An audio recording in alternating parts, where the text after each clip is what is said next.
Lots of really nice features in this amp, but I do have one big criticism that may or may not be a deal breaker for you. The Boss Ac-22lx. This amp was made for the solo acoustic guitar player. I'm gonna get it out of the box, demo how this thing sounds, and you and me are gonna decide if we like it. Disclaimer, Boss sent me this amp and they're paying me for this video. But they don't get a say in my opinions, and I'm gonna be straight with you whether I think this amp rocks or maybe what criticisms I might have for it. Let's see what you think.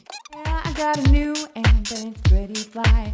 Ooh, and there's the power supply. Test it out, acoustic guitar, AA batteries, we can take it. It's Boss AC22. Yeah. Whoa. Boss Look at that. It's pretty small. Oh, that's the back. Take it out the rest of the way. Well, it's really, really cute. Wow. Look at this cutie thing.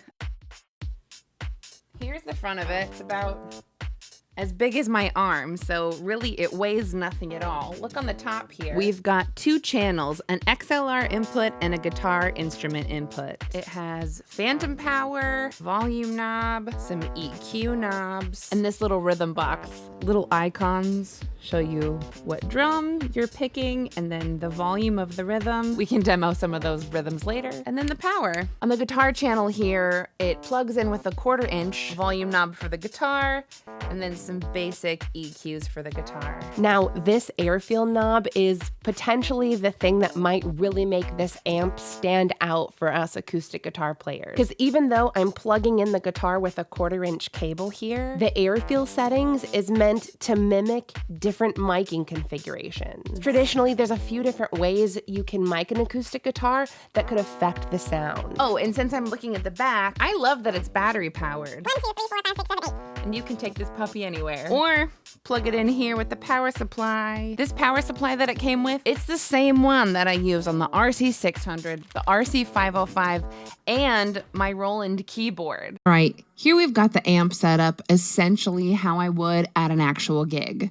My vocals are going into the XLR channel. We'll turn the reverb off for now. On the back here, the amp does have two 1/4" stereo outs, so you could send the stereo signal out to other speakers if you wanted. And on my pedal cam here, I'm controlling the rhythms and the looper with the FS6 pedal. In order to get the authentic sound of this amp to you through this video, I have mic'd either side of it with my SM7Bs. Just happen to be the only mic that I have two of. The amp is stereo, so hopefully this way you'll be able to hear both sides. Let's get into this airfeel knob. This airfeel knob is meant to mimic some of those various miking techniques. So just so that we have a baseline, this first setting, the dry setting, is the signal coming directly from, boop, this 1/4" cable. Woo-hoo, woo-hoo, woo-hoo, woo-hoo. Well, my heart knows you better than I know myself, so I'm gonna let it do all the talking. The next setting is the XY setting, where the microphones would be angled in towards each other at a 90-degree angle towards the instrument. Woo-hoo. Woo-hoo, woo-hoo, woo-hoo. For the AB setting, two microphones are placed parallel to each other, pointing right at the instrument. Woo-hoo, woo-hoo, woo-hoo, woo-hoo. The next setting is the ORTF method. The microphones are pointed away from each other, kind of an obtuse angle. Woo, woo, woo, woo.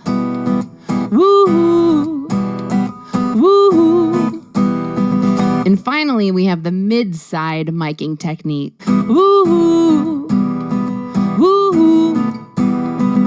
Remember, for this demo, these settings on the airfeel knob are meant to mimic a variety of miking techniques, but we're not miking the guitar. We're plugged in. So these are essentially different EQ settings, EQ presettings for the guitar. Let's play a song and we'll switch back and forth and we'll see if you can hear much of a difference between the various settings.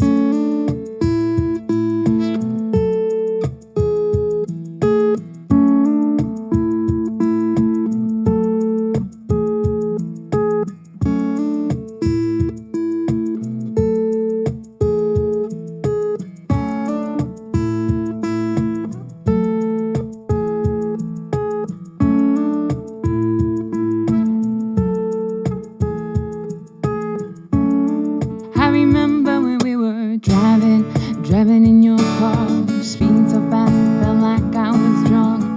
City lights laid out before us, but your arm felt nice, wrap around my shoulder, and I had a feeling that I belong.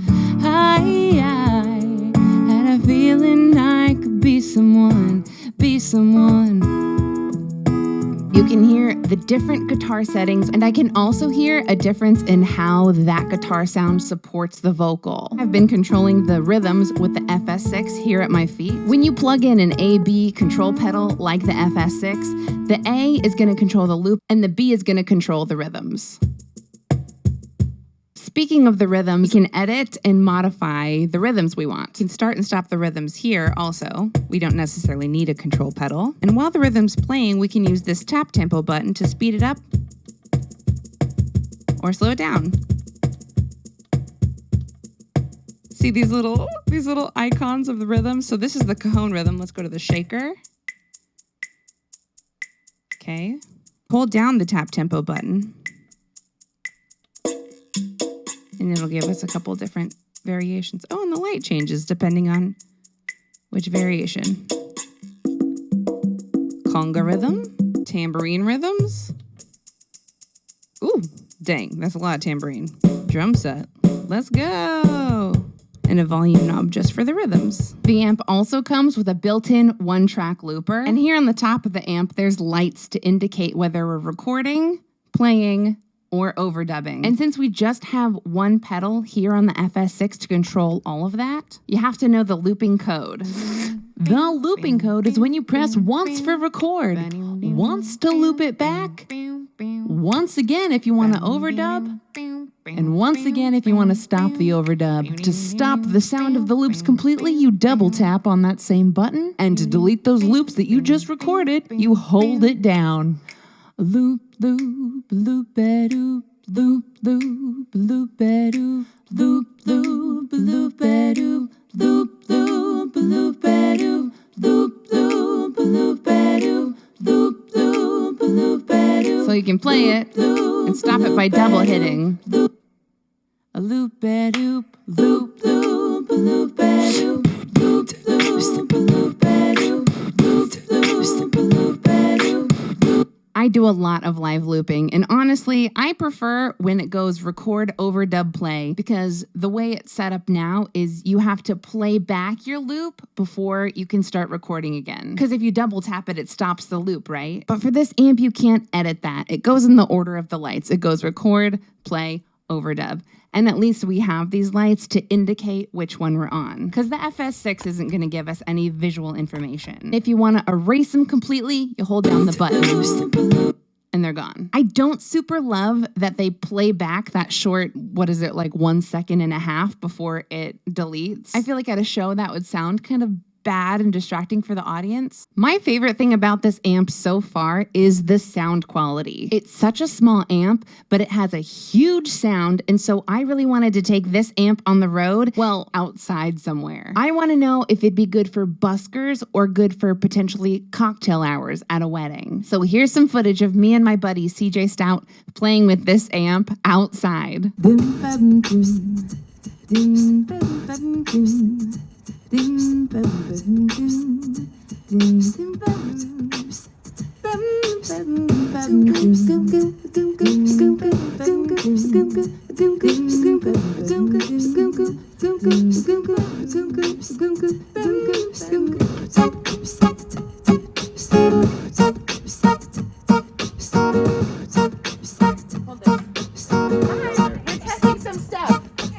Hi Ben, how you doing? Good to see you.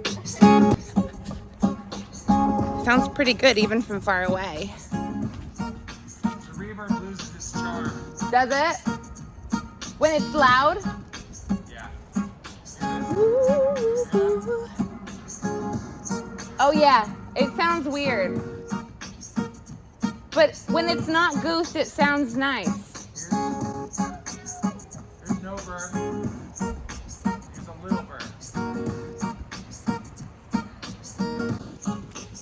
pretty good. Experiment. To be honest, there's so much I like about this amp. The sound quality, the acoustic settings. Although I did find one problem that I have with it that I feel is a huge missed opportunity. I like to have one short rhythm percussion track and then the next track be a bit longer and maybe have some chorus loops that can really like zhuzh up the chorus. It's so great how this amp has rhythms already. If the rhythm loops are already built, then I can build the chorus loops on the looper.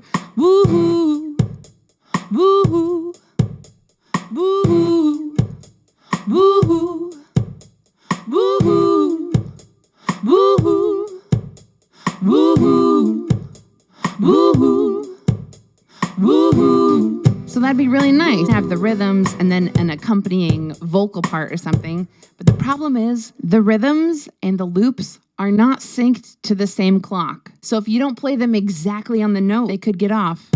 Woo, woo, woo, woo. See how they're like, they're drifting from each other? Woo.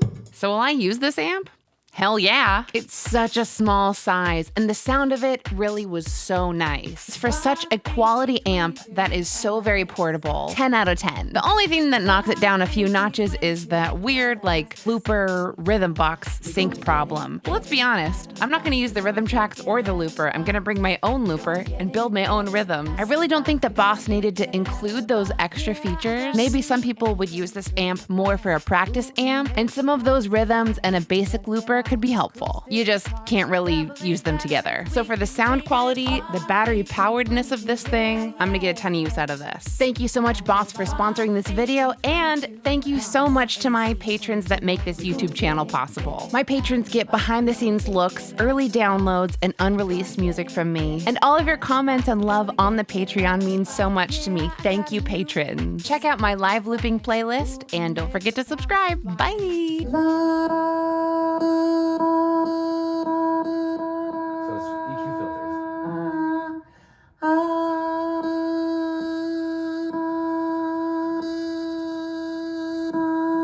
So as soon as you go from the dry to the XY, the low end goes. Yeah.